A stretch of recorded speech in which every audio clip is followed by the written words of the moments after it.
Headlines आप जान चुके हैं। अहम खबर आपको दें, हाफिज कुरान को मेडिकल दाखिले में 20 इजाफी नंबर्स देने से मुतालिक केस है। जस्टिस फायज ईसा की सरबराही में 3 रुकनी बेंच का फैसला जारी। चीफ जस्टिस को खुसूसी बेंच बनाने का इख्तियार नहीं। तहरीरी फैसला रूल्स बताए जाने तक 184(3) का है और तमाम केसेस को रोक दिया जाए। तहरीरी फैसले में ये लिखा गया है। तो आपको बताएं कि हाफिज कुरान को मेडिकल दाखिले में 20 इजाफी नंबर्स देने से मुतालिक ये केस है। जस्टिस फायज ईसा की सरबराही में 3 रुकनी बेंच का फैसला जारी। चीफ जस्टिस को खुसूसी बेंच बनाने का इख्तियार नहीं। तहरीरी फैसले में ये लिखा गया है। तैयब बलोच हमारे नुमाइंदे हमारे साथ मौजूद हैं, उनसे मजीद तफसीलात जानते हैं। बताइएगा क्या डिटेल सामने आई है तैयब?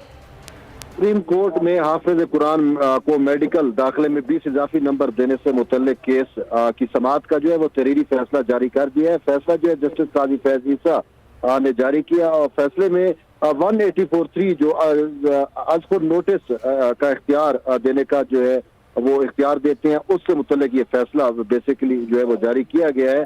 फैसला 2-1 के तनासुब से जारी किया गया। जस्टिस शाहिद वहीद का जो है वो फैसले से इख्तिलाफ है। सुप्रीम कोर्ट चीफ जस्टिस और तमाम जजेस पर मुश्तमिल होती है, ये फैसले में कहा गया है।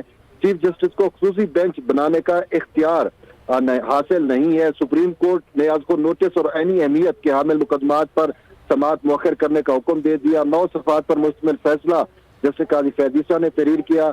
आइन और रूल्स चीफ जस्टिस को स्पेशल बेंच और तश्कील देने की इजाजत नहीं देते। आर्टिकल 184(3) के तहत दायर दरखास्तों के हवाले से रूल जो है वो मौजूद है। सुमोटो मुकदमात मुकर्रर करने और बेंच की तश्कील के लिए रूल जो है रूल्स मौजूद नहीं। रूल्स की तश्कील तक अहम आइनी और खुद मुकदमात पर समाअत मौखर की जाए। इसके साथ साथ फैसले में यह भी कहा गया है कि पैमरा की जानिब से जजेस पर तनकीद पर पाबंदी आइन और इस्लाम के खिलाफ है। तो फैसले में मजीद जो है ये कहा गया कि सुप्रीम कोर्ट के पास अपने रूल्स बनाने का इख्तियार जो है वो मौजूद है।